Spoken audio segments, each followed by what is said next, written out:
As a person who has healed through an extremely anxious attachment style, this video is for you if you want genuine guidance on how to remove some of those blocks that make you so anxiously attached, so fearful of abandonment, that make you attract people who do neglect your feelings and who can't even be aware of your feelings. If you have an anxious attachment style, it can really give you hell because you experience such highs and lows in your relationship, and your thoughts and emotions overly revolve around your partner to the point of self-neglect.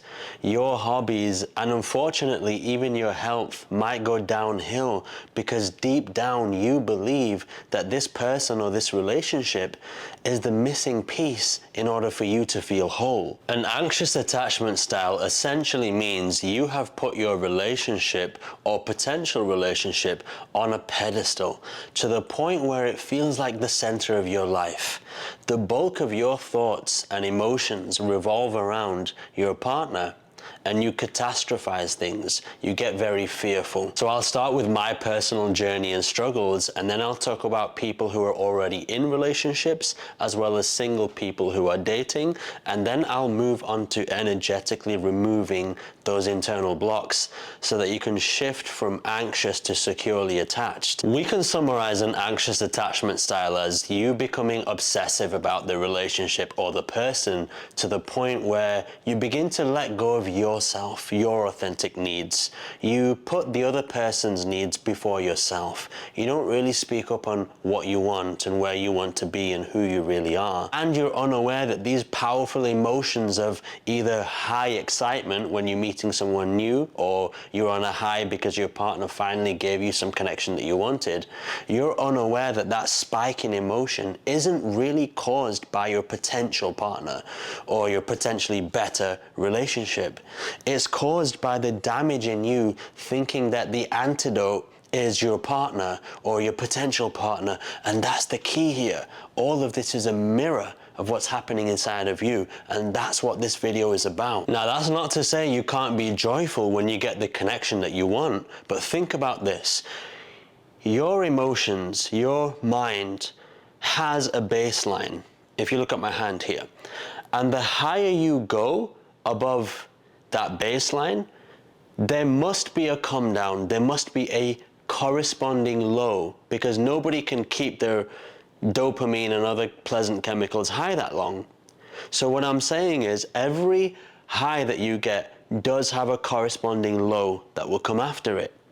And so one of the objectives of what I'm trying to teach you here is how can you remain safe, feel loving, feel pleasant, feel whole in your own system by yourself. That's a secure attachment, so that when you meet your ideal partner or when you're trying to stabilize your current relationship, you're not looking to them for highs. You say, here is my baseline, which is very pleasant and whole, and if you want, you can join and we can co-create something beautiful. Because when you have an anxious attachment style, you actually mistakenly look to your present relationship or your partner for a sense of salvation, which is really a high, an emotional high. Okay, my anxious attachment system was so extreme. I remember being in school, developing obsessions for girls and almost having fictional relationships. Not almost, definitely having fictional relationships in my head with them from a distance without even speaking to them much. And this would just create a system of suffering, a stream of thoughts and beliefs that I really, really want her, but she's too good for me, I'll never have her. Or in my case, actually, instead of she's too good for me, it was religious reasons. I was taught that being around girls or having relationships is just not allowed. So I would fantasize about being with them from a distance. And I remember one time a friend of mine said, wow, Essen, you're really suffering in silence. And because I was knee deep in the anxious attachment system, I just accepted it. And in a funny way, I was quite proud of it. And I want you to take note of that. That was one of the key moments in my journey when I look back on it, seeing that I was completely identified with the strong belief that I don't have the connection or the closeness that I want. And that's one of the core belief systems that sits in your body if you have an anxious attachment system. And because your mind is such a powerful tool, it'll look in your environment and create scenarios where you indeed do not have the love and closeness that you desire. And the way that you've manifested it might be totally different to the example that I just gave. So what happened with me in my first few relationships is that I just felt super lucky that someone wants to be with me romantically. And what's crazy here is that I was a good-looking guy, I was a top athlete, so everybody looked up to me, respected me, even admired me in school. And because I had such low self-esteem, I just thought they were lying. I was like, me? Nah, that can't be true.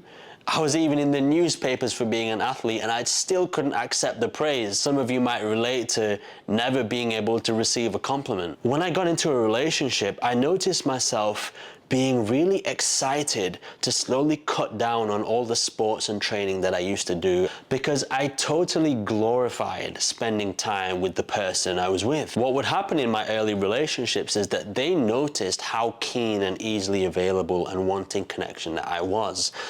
And that tended to attract people who had a corresponding wound where they would take that for granted, do things that were manipulative or disrespectful. And I didn't know these things because I was just so happy to be with the person.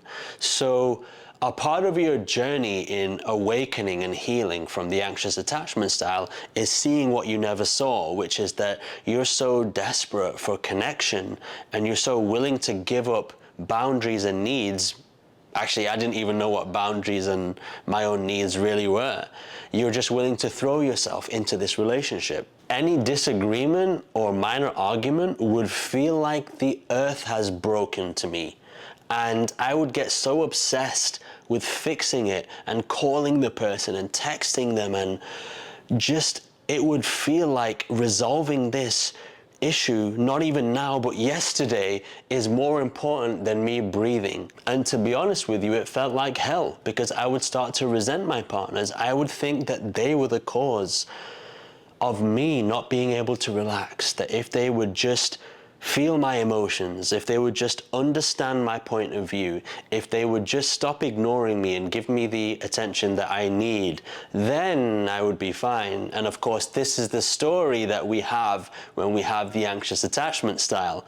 And the truth is, that's just my stuff that I was projecting onto them. Fast forward to today, I'm in a much healthier relationship. The highs and lows are not extreme. Yeah, there's a little fluctuation, but it's much closer to staying on that consistent baseline of self-regulation. There are no raised voices or insults, or we don't catastrophize things. Nothing's the end of the world. And there's this deep sense of peace. We know that regardless of what happens, we're both whole. We're going to be fine. And that's the secure base that I want you to develop. So if you're in a relationship already, you've probably gravitated towards someone who has an avoidant attachment style, meaning they're very independent, hardworking, self-sufficient, self-proud. And the reason that kind of character draws you in is because they embody the traits that you disowned from yourself when you were a child, where you were taught that giving up your needs and pleasing and chasing and being a good boy or a good girl and meeting other people's needs is the most glorious thing to do. So this person that you're with probably embodies some of the traits that you lost, but their wound is that they fear closeness, which will actually hurt your wound because you want closeness. So that's the anxious avoidant trap. I won't go into that in this video. I have a previous video on it. Check it out if you want more on that. But what I see in relationships from newly formed to marriages that have been there for over 45 years is one repetitive story, which is that my partner doesn't see me. They don't know how to connect with my emotions. They're dismissive, they very easily feel suffocated and like I'm pressuring or criticizing them if I ask for the connection that I want. If you're dating, then you're probably drawn to the people who are not as emotionally available as you want. And the tricky thing about the anxious attachment system, which is really a wound, is that it's literally looking for the people who will activate your inner beliefs that you do not have closeness, attention, respect, and love. So let's say you meet someone who actually has a secure attachment style, which means they're down to earth, they're straightforward, they don't play any games, they don't do mysterious moves and disappear, they are consistent, well-mannered, nice, honest, and they lay down what they want. When an anxiously attached person receives that, they're like, whoa, this is bit too easy, this is very safe, and you don't feel any chemistry. So you feel that there's no spark. No spark means that my wound hasn't been activated.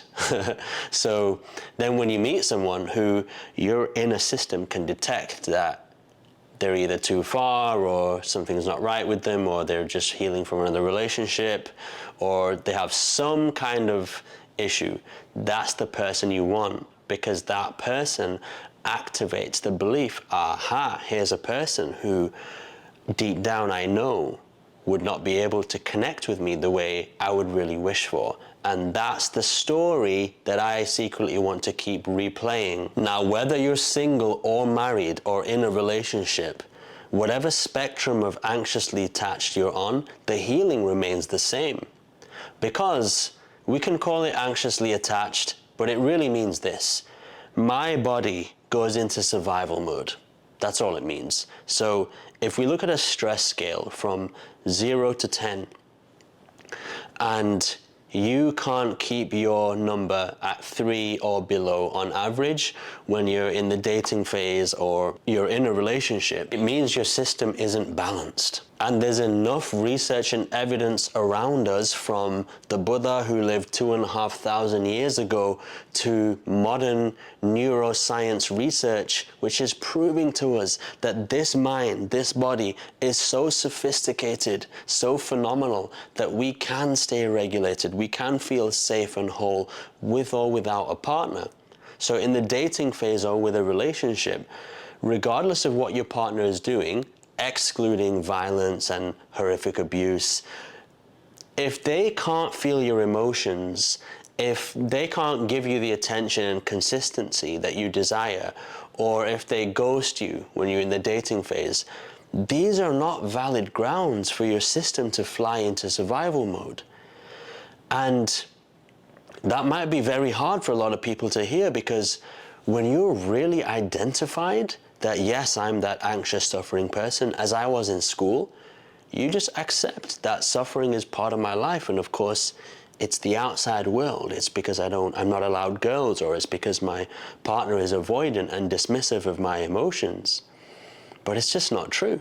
And when you're willing to die to that identity that I'm someone who doesn't have love, I'm someone who doesn't have closeness, that's when you really open the door energetically to something new, the unknown. Because, listen, who are you if you're no longer anxious? Who are you if you actually have love throbbing in your body? That realization alone changes everything. Because let's say you've been married for 30 years and you're desperate. It mainly tends to be women who have the anxious attachment style. Plenty of men have it too, me in the past. I have seen women absolutely bursting with pain, suffering, tears can't stop flowing. But when it just hits them that they are demanding something from a partner who is unable to give it, when that penny drops, they realize, what is it in me that wants that which does not exist? And I can create it for myself? Wow, that's when everything changes. I know people who are single and they can't help dating people who treat them like rubbish, who literally cheat on them because their anxious attachment style is so extreme. They are addicted to that chemical rush of being mistreated. So depending on where on the spectrum you are, the principle of healing is the same. So on the extreme of anxious attachment style, like this example, they will get dumped by someone who cheated on them and then send long emails saying, this is what you need to work on, this is how you did me wrong, and you need to heal yourself. So one habit we have when we're deep in this wound, we actually project the healing that we haven't done onto them. You might be doing this in your marriage by saying, if my partner just did more healing, if they were just less avoidant, if they were just more attuned to my emotions, then I would be whole. And this is pure projection. You're not seeing the projection of your wound. Projection happens because you've been identified for so long with this sense of, I don't have enough love, I have people around me who never see me, and no matter what I do, it's never enough. I give and I give and I give and it's still not enough. You're so intertwined with that belief that you've concretized it. And when you concretize it, you project it out and say, see, here's my concrete block. Now you need to be the one who dissolves my concrete block. And what that does to your partner is it just pisses them off more, and it activates their wound, which says to them, you're not enough. And then they end up resenting you. And when they resent you, you end up getting more confirmation that, whoa, I don't have the love, and no matter what I do, it's not enough. I'm not in the right relationship. I knew it. I never get the love I want. I never get seen, and the catastrophic thoughts come.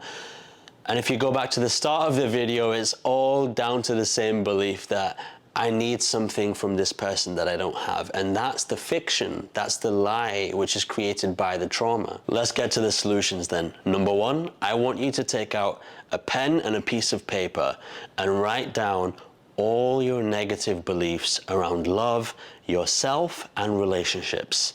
So some examples might be, I always attract avoidant people. My partner isn't giving me the love I want, even if it's true. My partner isn't putting as much effort in as me. I can't do this any longer. This is my only chance at love. This is all happening because of my childhood. I have to abandon myself and please people to be loved. I have to put my needs last to be accepted. I have to exhaust myself in order to be lovable. And anything else, be really honest. I want you to sit with that list and play some nice music. Make it a sacred exercise and feel into those beliefs. Just ask yourself, are these beliefs serving me or are they destroying my well-being? So then you have a valid ground to dismantle those beliefs. And then what you do is you write down the opposite belief, a belief that would empower you. So you're setting the intention to let go of that which doesn't serve you and create new beliefs which empower you. For example, I don't need to exhaust myself or be anxious in order to feel lovable. People love me for who I am rather than for how I perform. There are millions of suitable matches for me in the world who have secure attachment and would give me the love I deserve. With or without a relationship, I am whole and loved. These new beliefs should feel good, and they should be quite the opposite of the beliefs that were harming you.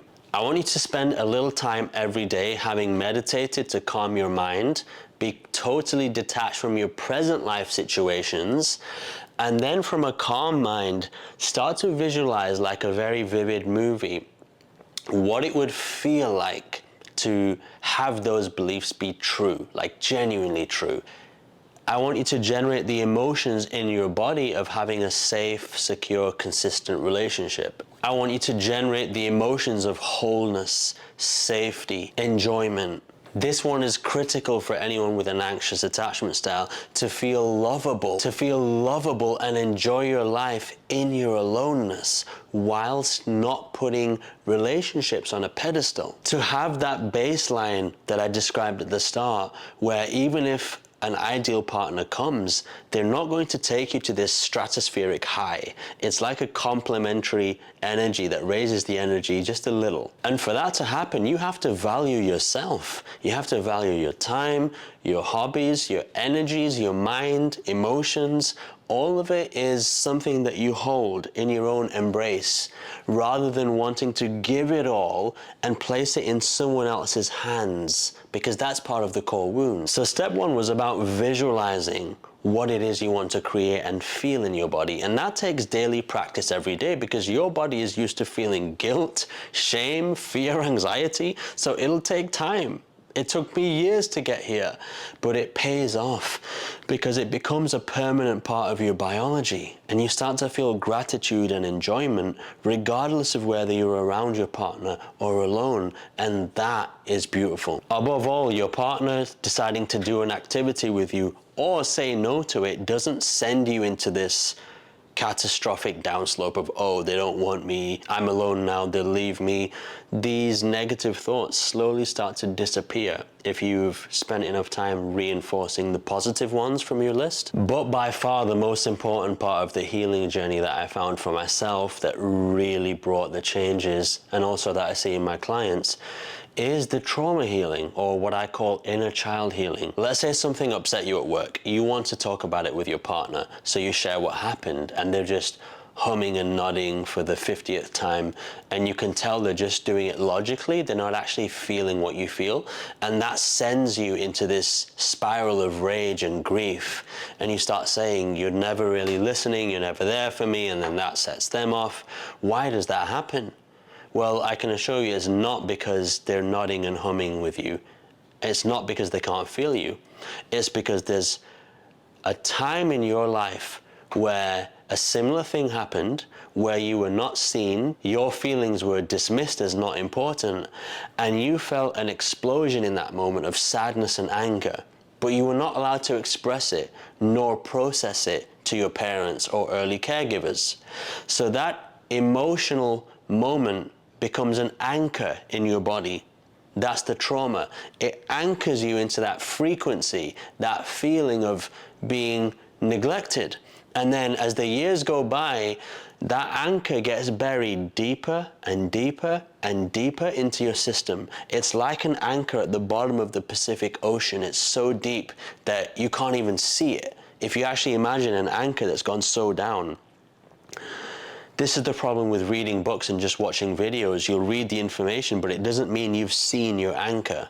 So the way you see the anchor is through breath work, meditation, some kind of modality that allows you to silence your mind to the point where you can feel. You can just feel the emotion in its purity, which is the anchor, and then you realize, oh my God, that it's there even when my partner is giving me connection, is feeling my emotions. It lives inside of me, and it's constantly waiting for an opportunity to look on the outside world and say, aha, see, I knew it, we're neglected. Our feeling's not important. No matter what we do, it's never enough. And that story starts replaying, and the emotion just recycles itself. I can't guide you through or explain that process on a short video like this, but I can give you a few prompts on doing that. So if you do any kind of meditation for a few minutes until your mind is silent, I want you to ask yourself a question like, when is the first time that I felt my feelings don't matter? And if you're listening to the intelligence of your body, not your head, it'll always give you the answer. And I see some miraculous moments in my own journey and in my healing programs. People see themselves at 6 months of age in a cot where their mother was walking by them and they were crying and their mum was not even looking at them. And they internalized in that moment that, wow, no matter how much effort I put in, how much I try to please, how much noise I make, how good of a girl or guy I am, it's never enough, and I don't get connection. So their personality then develops to cope with that pain by chasing after love and putting your needs last and molding yourself in various ways to please the person that you want love from. And that's where the obsession comes from.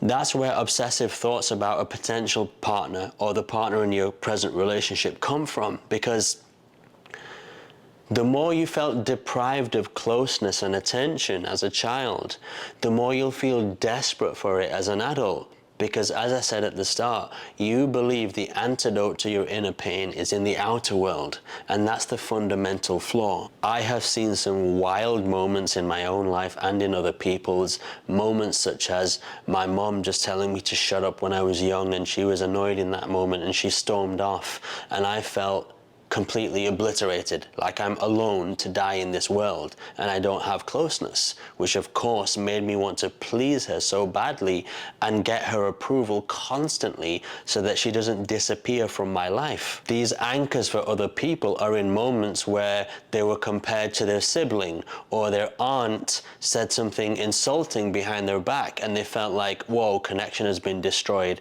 and I can never trust anyone to be safe with me again, so I need to overcompensate for that by being a pleaser and by putting my needs last. I'll stop there because the list of possible emotional anchors or traumas is really infinite, and I hope that me speaking about these things out loud is bringing up things for you that you can release. How do you release the anchors? Well, once you find the trauma through meditation, I want you to just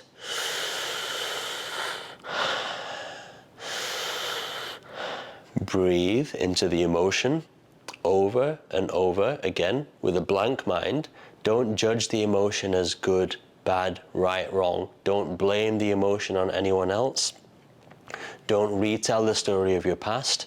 Once you've found the emotion, just breathe through it repeatedly until it dissipates. And then that's the magic.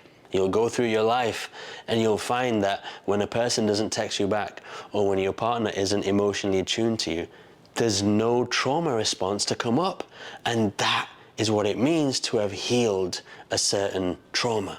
If this spoke to you and you want my live guidance through some truly life-altering healing, where I will help you to remove a lot of those anchors, a lot of those traumas, click the link below for the Unity program. You'll see that the results right now are phenomenal and the healing practices are just amazing. If you're in a couple, your partner will enter free. It's going to be amazing, so I hope to see you in there. The Unity program always attracts vibrant communities from around the world of married couples and singles, divorced people, all walks of life, who are here for one common purpose: to open the heart, release the emotional anchors, and experience more joy, peace, and connection. If this video served you and you want more like this, please subscribe to the channel and share the video with anyone who needs it. Thank you, and see you in the next one.